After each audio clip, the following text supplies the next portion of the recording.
পড়বেন। রাসূলুল্লাহ সাল্লাল্লাহু আলাইহি ওয়াসাল্লাম বলছেন, তোমরা বেতেরের নামাজ 3 রাকাত পড়ো না, মাগরিবের মতো পড়ো না, 5 অথবা 7 রাকাত পড়ো। আগে 2 রাকাত 4 রাকাত পড়ো, এরপরে 3 রাকাত পড়ো। এগুলো হলো সুন্নত। আপনি কম খুঁজতেছেন, আল্লাহ নবী কম বলতে বলেননি। প্রথম কথা এশার পরে না পড়ে ঘুমানোর আগে অথবা রাত্রে শেষ রাত্রে পড়বেন। দ্বিতীয়ত বিতিরের আগে অবশ্যই 2 রাকাত কিয়ামুল লাইল পড়বেন, তাহাজ্জুদের সওয়াব পেয়ে যাবেন। এরপরে বেতেরের নামাজ 3 রাকাত কিভাবে পড়বেন? 3 রাকাত নামাজ 3 ভাবে পড়া যায়। সবচেয়ে বেশি হাদিস হলো 2 রাকাত পড়ে আসসালামু আলাইকুম রহমতুল্লাহ বলে, আবার 1 রাকাতের আল্লাহু আকবার বলে, এরপরে 1 রাকাত পড়ে দোয়া কুনুত পড়ে রুকু করে সেজদা করে শেষ করা। এটার হাদিস সবচেয়ে জোরালো।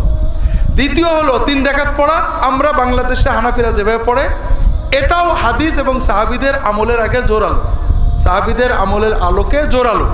রাসূলুল্লাহ 3 রাকাত পড়েছেন, মাঝখানে সালাম ফিরিয়েছেন, এরকম বলা নেই। 3 রাকাতে 3টা সূরা পড়েছেন। সাহাবীরা মাগরিবের মতো, তাবেঈনরা মাগরিবের মতো বেতের পড়েছেন। অনেক হাদিস আছে। কিছু হাদিসের গ্রন্থগুলো, কিছু হাদিস মুসান্নাফ গ্রন্থগুলোতে আছে। আমার রাহে বেলায়েতের নতুন এডিশনের 3য় অধ্যায়ে হাদিসগুলো আপনারা পাবেন। 3য় একটা পদ্ধতি, এটা হাদিসে নবী সাল্লাল্লাহু আলাইহি ওয়াসাল্লাম করেননি, সাহাবীদের থেকে পাওয়া যায় না, তাবেঈনদের থেকে কারগরতে পাওয়া যায়। অর্থাৎ 2য় রাকাতে মোটেই না বসে একবারে উঠে দাঁড়িয়ে 3 রাকাত পড়ে শেষ করা। এগুলো সাহাবী তাবেঈনদের থেকে আমল আছে। কোনোটা হবে না এটা বলেন না, সবই হবে। নবীজি করেছেন, সাহাবীরা করেছেন, কেন হবে না? তবে আমাদের কাছে যেটা উত্তম মনে হয়, যার যার কাছে সেইটা বলবেন। আমাকে যদি কেউ বলে যে বেতের কিভাবে পড়বো স্যার, আমি প্রশ্ন করে আপনি কিভাবে পড়েন সেইটা বলেন। যদি হাদিসের আলোকে বৈধ হয় ওইটাই পড়তে থাকে। প্রচলিত বিতিরের নামাজ যেভাবে পড়া হয় তা সহি কিনা? আমাদের দেশে আমরা যে বিতির পড়ি এটাও সহি। মানে বিতিরের নামাজ পড়ার অনেকগুলা পদ্ধতি আমরা সহি হাদিসে পাই। তন্মধ্যে যে 3 রাকাত বিতির আমাদের দেশে পড়ি, এটাও সহি হাদিস দ্বারা প্রমাণিত। তবে এর মধ্যে 2টা জিনিস শুধু সহি হাদিস দ্বারা প্রমাণিত নয়। মানে এই 2টা জিনিস ছাড়া আর বাকি সবটুকু সহি হাদিস দ্বারা প্রমাণিত। সেই 2টা জিনিস কোন 2টা জিনিস? একটা জিনিস হলো প্রথম বৈঠকও সহি হাদিস দ্বারা প্রমাণিত। কিন্তু প্রথম বৈঠকের পরে যে হাদিসে প্রথম বৈঠকের কথা আসছে, সেই হাদিসে আসছে যে 2 রাকাত পরে সালাম ফিরে ফেলতে হবে। সালাম না ফিরাই আপনি দাঁড়াই গেলেন, এটা সহি হাদিসের খেলাফ। কিন্তু আপনি 2 রাকাতের পরে বসছেন, বসে সালাম ফিরে ফেলান, বাস আবার 1 রাকাত পড়ে নেন। 3 রাকাতেই হলো সেম, শুধু মাঝখানে একটা সালাম বেড়ে গেল। অথবা আপনি, এটা হলো একটা জিনিস, যদি আপনি সালাম না ফিরান তাহলে বসবেন না, উঠে যাবেন। আর যদি সালাম ফিরান, 2 রাকাতের পর বসছেন, বসে আপনি তাশাহুদ পড়েন, দোয়া মাসুরা দরুদ পড়েন, দোয়া মাসুরা পড়েন, পরে সালাম ফিরে ফেলান, সালাম ফিরে উঠে 1 রাকাত পড়েন, বাস। আর যদি আপনি মানে সালাম ফিরাবেন না, তাহলে আর বসবেন না, সরাসরি উঠে যাবেন। আর 3য় রাকাতে আমরা ওই যে সূরা আল ফাতিহা, এরপরে আরেকটা রাফুল ইয়াদাইন করি। এখন রাফুল ইয়াদাইন বলে মানসুখ হয়ে গেছে। বিতিরের রাফুল ইয়াদাইন থাকলো কেন? এটার কোনো রহস্য এখনো বের করতে পারলাম না, যে রাফুল ইয়াদাইন নাকি নবী সাল্লাল্লাহু আলাইহি ওয়াসাল্লাম বাদ দিয়ে দিয়েছেন শেষ দিকে। তো বিতিরের মধ্যে মাঝখান দিয়ে হঠাৎ করে আল্লাহু আকবার বলে হাত তোলা দরকার কি? তাহলে বোঝা যায় মনে হয় ওই বিতিরের সময় সাহাবীরা নিয়ে আসতো, মূর্তি নিয়ে আসতো, অন্য নামাজে আনতো না, মানে ভিতরে নিয়ে আসতো। এই জন্য ভিতরের মধ্যে আরেকবার হাত তোলা, রাফুল ইয়াদাইন করা। তো দেখেন, সেখানে আমরা রাফুল ইয়াদাইন করি না। তাহলে যারা ভিতরে পর্যন্ত রাফুল ইয়াদাইন করে তারা রাফাদানি হয় না। যারা ভিতরে রাফুল ইয়াদাইন করে না তাদেরকে আমাদের দেশে বলে যে রাফাদানি। রাফাদানি তো ওরা, যারা ভিতরে রাফুল ইয়াদাইন করি আমরা, তারা রাফাদানি। যাই হোক, এই যে আল্লাহু আকবার বলে হাতটা তোলা, এটার কোনো দলিল নাই। এই 2টা জিনিস এখানে সমস্যা, এর বাইরে আর কোনো সমস্যা নাই। তো এই জন্য হাদিসে, যেই হাদিসে হাত তোলার কথা আসছে ভিতরের 3য় রাকাতে, সেটা হলো ওই যে দোয়া পড়ার সময় হাত তোলা। কানা ইয়ারফাউ ইয়াদাইহি ফি কুনুতিহি, নবী সাল্লাল্লাহু আলাইহি ওয়াসাল্লাম কুনুতের মধ্যে, কুনুতের সময় রাফুল ইয়াদাইন করতেন। তো কুনুতের সময় রাফুল ইয়াদাইন কি এমনি করে না? এমনি করে। কুনুতের সময় তো রাফুল ইয়াদাইন এমনিই হয়। তো ওইটা, অথচ আমরা ওইটারে পরিবর্তন করে মানে এটা করছেন। হ্যাঁ, ভিতির যদি 3 রাকাত কেউ পড়ে, এই ব্যাপারে আবু দাউদ, নাসাই এবং মুয়াত্তা ইমাম মালিকের মধ্যে একটি বর্ণনা এসেছে যে কানা রাসূলুল্লাহ সাল্লাল্লাহু আলাইহি ওয়াসাল্লাম ইজা আওতারা বিসালাস লাম ইয়াকুদ ইল্লা ফি আখিরিহিন্না।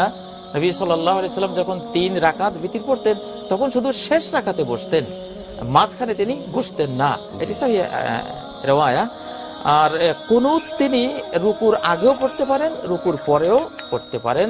আনাস রাদিয়াল্লাহু তাআলা আনহুকে প্রশ্ন করা হয়েছে, সহিহ বুখারী সালাত পর্বে হাদিসটি এসেছে যে কুনুত কি কাবলা রুকু ও বাদাহু, তিনি বলেন যে কাবলা রুকুয়ে ও বাদাহু, রুকুর আগেও আমরা করতে পারি, রুকুর পরেও করতে পারি, তবে রুকুর পরে করাটার রওয়ায়াত বেশি।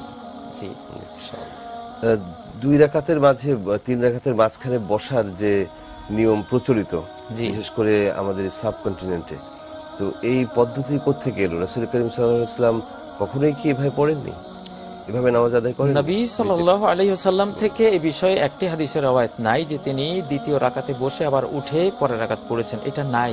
শুধু আব্দুল্লাহ ইবনে মাসউদ রাদিয়াল্লাহু তাআলা আনহু এভাবে বসেছেন বলে, একজন সাহাবী এভাবে বসেছেন বলে তার ছাত্র আসলাম একটি রওয়ায়াত করেছেন সাহাবীর আমল হিসেবে, সেই রওয়ায়াতটিও দুর্বল। বিতির নামাজ নিয়ে ঠেলাঠেলি অনেকগুলো পদ্ধতি আছে। 2 রাকাত করে পরে শেষে 1 রাকাত পড়বেন। কানাত রাসূলুল্লাহ ক্বাবলার রুকু বা'দার রুকু, রুকুর আগেও কুনুত করতেন, পরেও করতেন। আবার 3 রাকাত এক বৈঠকে পড়বেন, শুধু শেষবার বসবেন, 2 রাকাতের পরে বসবেন না, এভাবেও বিশ্বনবী পড়তেন। আর আমরা হানাফিরা যেটা পড়ি এটার আম দলিল আছে, খাস দলিল নাই।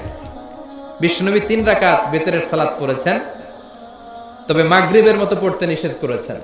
আমরা মাগরিবের মতো পড়ি না, আমরা আবার 3 রাকাত পরে আল্লাহু আকবার বলে হাত বাঁধি, ঠিক কিনা? মাগরিবের নামাজে হাত বাঁধা আছে? আমরা আল্লাহুম্মা ইন্না নাস্তাঈনুক ওয়া নাস্তাগফিরুক এই দোয়া পড়ি, মাগরিবে এই দোয়া আছে?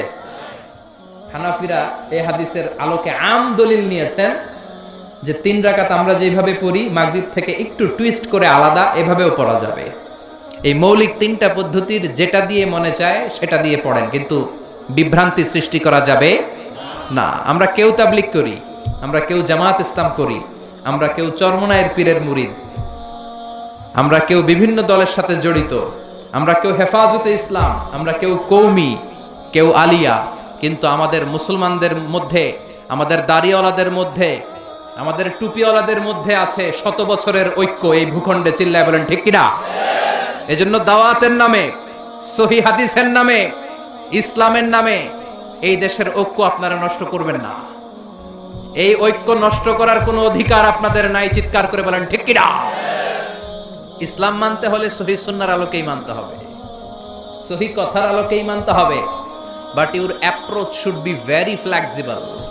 আপনার অ্যাপ্রোচটা এমন অ্যাপ্রোচ হতে হবে যাতে করে মানুষ আপনার কথা বুঝে, মানুষ এটা সহজে রিসিভ করতে পারে। যিনি মুফতি, he can provide the legal opinion of Islam, সে ইসলামের ফতোয়া দিয়ে বেড়াবে। তার ফতোয়া একটা কমন জিনিস যেটা থাকতে হবে, আজকে মনে রাখবেন, সেটা হচ্ছে আত-তাইসির। আমার সাথে সাথে বলেন, সেটা কি? আত-তাইসির মানে সিম্পলিসিটি। সিম্পলিসিটি মানে সহজীকরণ। ইসলামের যত আহকাম, যত নিয়ম কানুন, যত কোডিং সিস্টেম, যত রুলিং সিস্টেম, যত লিগাল অপিনিয়ন, সবগুলো আমাদের মানতে বুঝতে সহজ হবে, আমাদের জন্য কঠিন হবে না। তাই কঠিন ইসলাম এই ভূখণ্ডে প্রচার করার আপনাদের দরকার নাই। আমরা খুব ভালো করে ইসলামকে মানতে জানি এবং সেটা সহি সুন্নাহর আলোকে। চিৎকার করে বলেন ঠিক কিনা? 100 বছরের ঐক্য আমরা নষ্ট হতে দেব না। দাড়িওয়ালাদের মধ্যে, টুপিওয়ালাদের মধ্যে এদেশে ঐক্য আছে না নাই? আছে না নাই? এই ঐক্যকে সংরক্ষণ করার দরকার আছে না নাই? আল্লাহ তুমি আমাদেরকে সহি সমঝ দান করো। আমরা পড়ি আমিন।